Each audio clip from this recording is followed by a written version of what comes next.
تو جیسا کہ آپ دیکھ سکتے ہیں کہ ہم اس وقت اس دکان میں موجود ہیں، ہمارے ساتھ میں یہ ہمارے چچا ہیں اور ہمارے بھائی جو ہے دکان میں موجود ہیں۔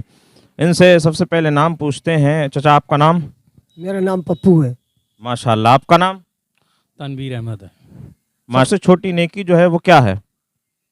وہ راستے کا پتھر ہٹانا یا کوئی کچھ کوڑا کرکٹ جو پیر میں لگنے سے ہمیں راحت عطا فرمائے۔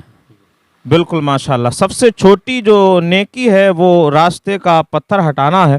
لیکن آج کے دور میں یہ دیکھا جاتا ہے جب لوگ کھیتوں کی صفائی کرتے ہیں تو وہ کھیت سے صاف کر کے کوڑا راستے کے اندر ڈالتے ہیں، تو انہیں چاہیے کہ وہ جو ہے ایک سائڈ کو کوڑا رکھیں اور راستہ جو ہے وہ صاف رکھیں۔ اچھا، ایک سوال اور ہم کریں گے کہ قیامت کے روز سب سے پہلے جو اللہ رب العزت کی بارگاہ میں جو مقدمہ پیش کیا جائے گا وہ مقدمہ کیا ہوگا؟ اس سے پہلے اور سوال کرتے ہیں۔ تو بھائی سے ہمارا سوال یہ ہے کہ جو لوگ جو امام کے یعنی امام جو نکاح پڑھاتا ہے اس کے آدھے پیسے لوگ لیتے ہیں یا طے کرتے ہیں اور کہتے ہیں کہ ہم نے امام سے طے کیے ہوئے ہیں تو ہم جو ہے یہ پیسے لے سکتے ہیں۔ تو بھائی سے ہم سوال کرتے ہیں، کیا یہ بتائیے کہ جو لوگ نکاح کے امام سے پیسے لیتے ہیں کیا وہ جائز ہے؟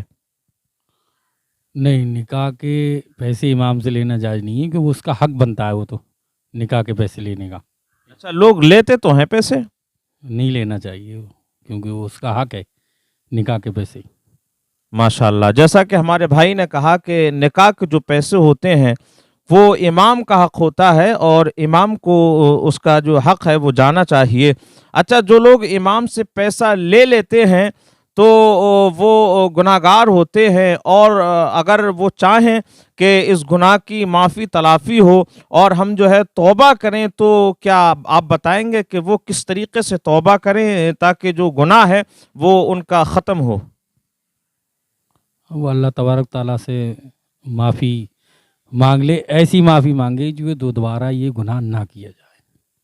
ہمارے بھائی نے کہا کہ وہ لوگ اللہ رب العزت سے معافی مانگ لیں، لیکن میں یہ سمجھتا ہوں جہاں تک ہم نے جو کتابوں میں پڑھا ہے وہ یہ پڑھا ہے کہ جب کوئی کسی کا حق مار لیتا ہے، پڑوسی کا حق مار لے، بھائی کا حق مار لے یا رشتہ دار کا حق مار لے، تو جب تک جو حق مارا گیا ہے وہ حق رشتہ دار تک نہ پہنچے معافی تلافی نہیں ہوتی ہے۔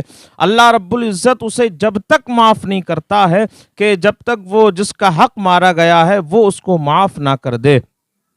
تو میں سمجھتا ہوں کہ جہاں تک ہم نے کچھ پڑھا ہے کتابوں میں کہ جو نکاح کے پیسے لوگ مارتے ہیں، جتنے بھی اماموں کے ان لوگوں نے پیسے مارے ہیں وہ تمام اماموں سے جا کر کے معافی مانگیں یا ان کا پیسہ ان کو جو ہے واپس لوٹائیں، ورنہ قیامت کے روز ان کو جو ہے اس کی سزا بھگتنی ہوگی۔ جو امام کا پیسہ مارتے ہیں، جو حق تلفی کرتے ہیں، حق تلفی جو کی جاتی ہے، تو جس بندے کا حق اگر مارا ہے کسی نے تو جب تک اس سے جو ہے معافی نہیں مانگتے یا اس کو جو چیز اس کی ماری ہے نہیں دیتے، جب تک جو ہے اللہ رب العزت اس کو معاف نہیں کرتا ہے۔ مثال کے طور پر باپ کو تکلیف پہنچائی ہے تو باپ سے معافی مانگنی پڑے گی، اگر رشتہ دار کو تکلیف پہنچائی ہے تو رشتہ دار سے جو ہے معافی مانگنی ہوگی۔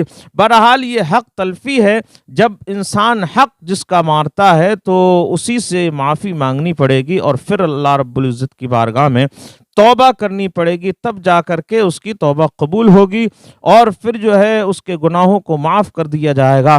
اچھا، ایک سوال ہم اپنے بھائی سے اور کرتے ہیں، جو سیم پڑھا جاتا ہے نا، تو سیم جو پڑھتے ہیں تو سیم پڑھنے کے لیے کتنے کلو چنے ہونا ضروری ہے، یا چنے ہوں یا کوئی اور چیز ہو؟ حضرت بتائیے کیا کتنے چنے ہونا چاہیے؟